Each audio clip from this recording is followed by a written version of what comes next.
day in sports. Exciting news on the field, exciting news off the field. That is Dave Hellman, the brilliant Joy Taylor, and Eagles all-time rushing leader LaShawn Shady McCoy, 15,000 yards in the NFL, legend in his own right. But exciting news, first and foremost, off the field with the Buffalo Bills regarding Damar Hamlin. Y'all know we're starting the show talking Damar and keeping you updated until he is out the hospital. But earlier today, the Bills tweeted that Damar FaceTimed into our team meeting today to talk to players and coaches. What he said to the team, quote, "Love you guys." He also flexed his muscles to the team, and they had a very heartfelt moment. Well, get this. The Bills also shared that our very own LaShawn Shady McCoy will be in Buffalo. Remember, LaShawn McCoy, a Pitt alum. Damar Hamlin, a Pitt alum. Clearly, Shady, you already know what time it is. Played for the Bills, all-pro running back in Buffalo. So Shady will be there supporting his brother as the Bills honor Shady and honor Damar's health. Shady, how you feeling, man, going back there, going back to the place you called home? Obviously, Damar Hamlin, and what that means right now, the great news, just speak your heart.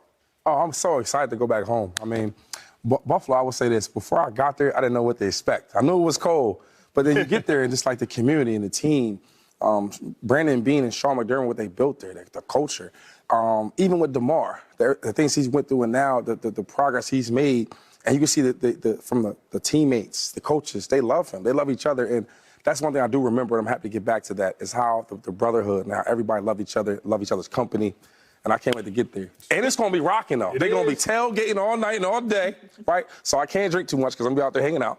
But, yeah, it's going to be full of fun, full of love. I can't wait. Well, it speaks volumes that Shady McCoy, our very own, but also you all get to watch a legend on speak every single day. Shady, I don't give you enough props, but, man, salute to you. Transitioning to the football field, how about the Eagles? Y'all already know what time it is for them. It's not necessarily a must-win game, but if they win, they're in the 1 seed. If they lose, with the Cowboys winning, they could move all the way down to the 5 seed. So much is at stake for head coach Nick Sirianni, who's 0-2 the last 2 games, and Jalen Hurts, who has not played the last 2 games, but he is trending in the right direction. He got a questionable designation, but as Dave Hellman, who's covered the league for the last 10 years, reminded me, you can no longer designate a player as probable. Shady, coming to you first. Who's under more pressure Sunday? Jalen Hurts, Nick Sirianni?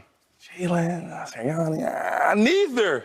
What's pressure about? Listen, my Eagles, when they played the Giants the first time, starters versus starters, your guys against our guys, your best against my best, we beat them by 20-something points. Yeah, 26. Now, right, the Giants, they have their seed, right? They can't go any higher. Mm-hmm. They touched their ceiling, where we haven't. We got to win this game to get the first seed. So, yeah, I think there's no pressure. We're going to beat the backups, right? I'm hearing that the Giants is not playing too many people.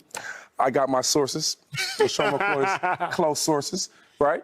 And they're not playing that many players, right? So we should go in there and win that game. And we need this win to get that number 1 seed because nobody wants to come to Philadelphia in the cold and the link for playoffs. That's real. You don't want to be there, baby. I tell you what, it's going to be popping. You know why? Why? I'm going to be there. Meek Mill's going to be there. Gillian Wild's going to be there. Kevin Hart's we all going to be there. It's going to be loud as hell. Nobody want to play on all that noise. Listen, number 1 seed, baby, on the way. On the way. Who is under more pressure? Nick Sirianni, Jalen Hurts? I got to say Jalen Hurts. And the reason being is, you know, Jalen Hurts is still only in his 3rd year. So in the game of football, the long game of football for quarterbacks, he's still young. What that means is this is when you develop the approval of your head coach taking your word. Jalen Hurts is likely going to play in this game, but he's not going to play because the doctor said he could play. He's not going to play because the coach said he can play. He's not going to play because general manager Howie Roseman said he can play. He's going to play because he said he was healthy enough to play. It all comes down to the trainer going up to Shady, going up to Jalen Hurts. Hey, you good to go? Oh, yeah, coach, I'm good to go, man. You sure? Yeah, I'm good to go. Well, if you are sure, then you better be sure.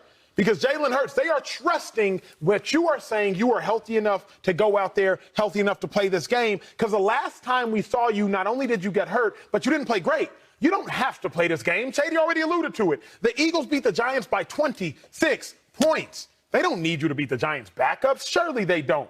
But if you gonna go out there and play, the coach is trusting that you are as healthy as you say you are. Nobody is in Jalen Hurts' body except for Jalen Hurts. For that reason, I do think, Dave Hellman, there's a little bit of pressure, and this is one of those big marks of, all right, Jalen, I'm going to trust you. I'm going to trust you. I think there's more pressure on Hurts. Say the right thing, Dave. Say the right thing. I mean, I agree with Shady in the sense that there shouldn't be pressure. But guess what? There is a little bit, because it's all jokey jokes until you don't win this game, and now you're a wild card team. Jokey jokes. Which it's hard to imagine that. It was hard to imagine them losing to the Saints, too. True. And that's why I think all the pressure is on Nick Sirianni, because they shouldn't even be in this situation. They should have beaten the Saints at home, a Saints team that's not as good as this Giants team. Maybe if the Giants don't play their starters, but you get my point. Yep. That game was very winnable with Gardner Minshew. They didn't win. And now they're in a position where they have to play Jalen Hurts, even if it's only until they're comfortably in the lead, which, like I keep saying, that would be the dream scenario. They can't afford, though. They cannot afford to send their backup out if their starter is healthy in a game that they've got to have. And it's the head coach that puts them in this situation. They went 0-2. Jalen Hurts got you a 13-1 start. What else do you want him to do? But they're like, pressure's on, Jalen. You got to come through. He's like, I've been coming through since week 1. What are you talking about? I needed you to win one game without me, and you can't do it? Absolutely not. There's no pressure on Jalen Hurts. I assume he's obviously healthy enough to play, but I assume he's not at 100%. It's on the Eagles. We've been talking all year about how amazing their roster is. It was always silly that they would be just as good with Gardner Minshew, but I mean, we saw the Cowboys go 4-1 with Cooper Rush. We've seen teams succeed with their backups throughout the year. I saw a crazy stat yesterday, like 11 teams have needed to play a backup or something. Like half the league has needed to play their backup at some point this season. The Eagles are the most recent one, and they haven't handled it as well. I put that on the coaching staff. So I don't think there's much pressure on Jalen Hurts at all. There is pressure on the Eagles to win this game, starting with the head coach. Where you at, Joy? Every once in a while, Emmanuel, you'll say something that will move me off of my position. Every once in a while. I've been listening to you talk about the Eagles' losses.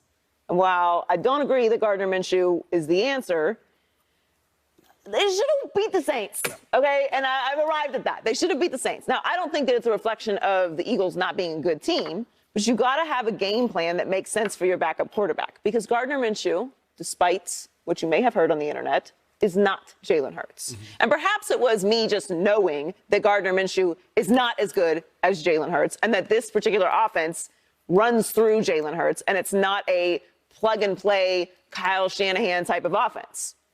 I thought we were all watching the same games, but sometimes we aren't. So perhaps that's what kept me from saying, okay, this is really a bad loss and kind of a reflection on Nick Sirianni that you can't split with a backup. Mm-hmm. We were firing Mike McCarthy before the season started. They went 4-1 with Cooper Rush. True. True. Which is really impressive. And it wasn't all just the defense and everybody stepping up. It was they contributed for sure, but Cooper Rush also didn't turn the ball over. He didn't make mistakes. Gardner Minshew, what did he do against the Cowboys? 4. 3. 4 total turnovers. So I think there's a lot of pressure on Nick Sirianni. This is a game. It's most likely going to be the Giants' backups. You already beat the Giants' starters. Even if you do have to play Gardner Minshew for most of the game, you should be able to put together a game plan to beat the Giants. And that's not a dig at the Giants because the Giants have clinched a playoff spot. Yeah. This game doesn't matter at all to the Giants. And the Giants handled their business. They handled their business. And everyone in the Giants building knows that. So I think there's actually a lot of pressure on Sirianni. Well, there's not just pressure in that game, Shady. We've talked about this off camera, on camera. Detroit Lions, Green Bay Packers, win and you are in for the Green Bay Packers. Lions, if they win, and a little bit of help in Los Angeles versus that Seahawks game, then the Lions are in as well. It's a must-win game. This is NFL football at its literal best, at its finest. Packers hosting the Lions. Dan Campbell, head coach for the Detroit Lions. Aaron Rodgers, one of the most talented quarterbacks the game of football has ever seen. There's a lot of pressure for both of these individuals, but there's more pressure in my mind, Shady, for Dan Campbell. Ooh. Aaron Rodgers, we know what time it is. Aaron Rodgers is one of the cockiest individuals in all of sports. I will say confidence because he backs it up. But Dan Campbell got the pressure in this one. 11, 21, and 1 through 2 seasons. That is Dan Campbell.